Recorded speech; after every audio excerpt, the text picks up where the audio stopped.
支撑高达作战胜利的大功臣。刚贝利设定解析，专为保障机动战士作战的多功能运输平台。机动战士高达设定和剧情解说第13集与母亲重逢。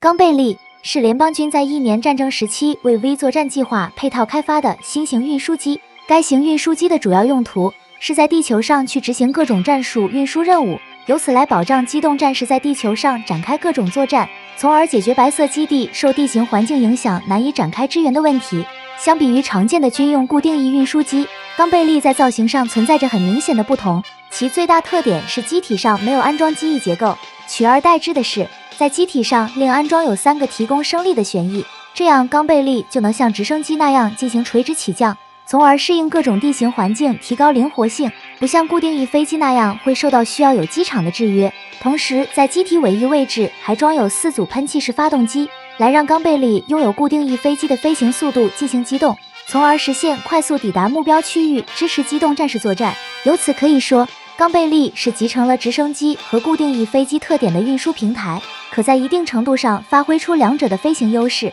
这对于在执行运输任务时提高运输效率和灵活性极为有利。而在运输能力方面，在刚贝利机体底下设有类似货柜箱的货舱，该货舱的容积十分庞大，可容纳一架高达和配套的武器装备进行远距离的运输。为了便于给货舱装载各种物资，在货舱侧边设有巨大的舱门，只要打开舱门就能快速进行装卸操作。此外，这个货舱还能从底下展开，来用于在飞行时展开空投作业。可以说，刚贝利所表现出来的运输能力足以跟大型军用运输机的运输能力相当，并且刚贝利的机舱还能供多名人员进行乘坐，包括2名飞行员在内。刚贝利的机舱最多可容纳12名人员，所以除了货物运输之外，必要时可通过刚贝利去执行人员运输任务。这在白色基地突破吉翁包围的一场作战中，刚贝利就是通过携带一部分要离间的难民作为掩护，成功瞒过了吉翁的监视，没有让货舱中的高达被吉翁发现，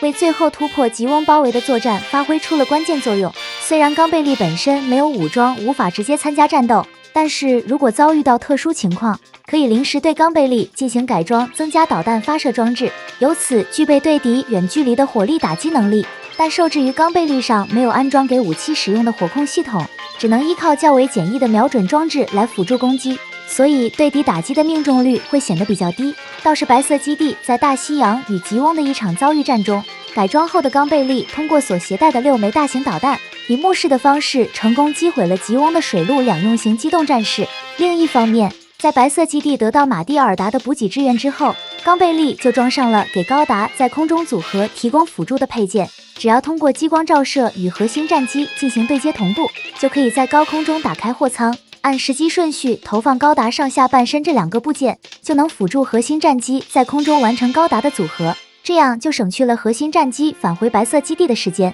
从而实现快速投入战斗，避免贻误战机。可以说，刚贝利在增加这个辅助配件之后，使得自身给予机动战士的保障能力得到了大幅度提升。然而要在战斗环境下完成高达的组合，对驾驶员的操作水平要求非常高，如果没有经过充分的训练，将很难保持成功率，特别是在这个过程中极易遭到敌方的攻击，稍有不慎或耗时过长，轻则导致组合失败被迫退出战斗，重则被敌方抓住机会击破，导致机毁人亡。因此为了避免被敌方利用，在空中完成组合的时间需要保持在17秒以内，这也就意味着高达驾驶员能否跟刚贝利高度配合，就成为了在战斗环境中能否快速安全组合高达的关键。而这一重要性在对吉翁基地攻击的战斗中就得到了体现。当时阿姆罗在白色基地航行的途中一度返回到了母亲所在的家乡，结果他一到家中就发现母亲所在的家乡已经处于联邦军和吉翁交战的范围，不但一时间没有在家中找到母亲的下落，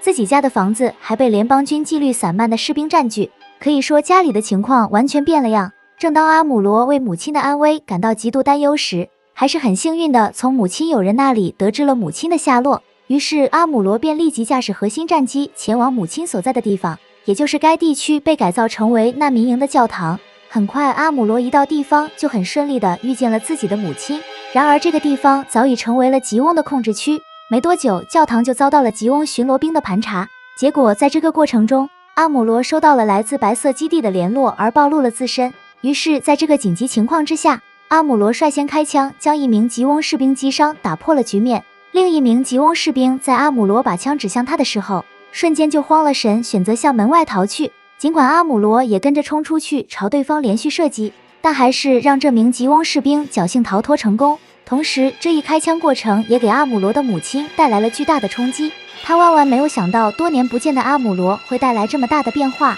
而面对自己的母亲做出如此反应的阿姆罗，在心理上也受到了沉重的打击。于是倍感失望之后，选择离开了这里，然后驾驶核心战机去跟白色基地会合。而就在返航的途中，他就遭遇到了刚被白色基地击伤的吉翁侦察机。于是阿姆罗转而决定跟随这架侦察机。没多久之后，就发现了吉翁在这个地区设置的前线基地。随即阿姆罗便投入了战斗，对这座基地发起了攻击。而就在这时，白色基地派遣的凯西汀和乔布约翰率先赶到，并且两人驾驶的冈贝利还携带了高达的部件，准备让阿姆罗驾驶高达应对这场战斗。接着在与阿姆罗驾驶的核心战机完成了对接同步后，便立即按顺序投放高达的2个部件，以便阿姆罗在空中完成组合，以高达的形态对吉翁展开战斗。由于该基地的规模比较小，并没有部署机动战士这些大型作战装备，使得阿姆罗驾驶的高达不费吹灰之力就摧毁了这座基地。就这样，在与白色基地完成汇合了以后，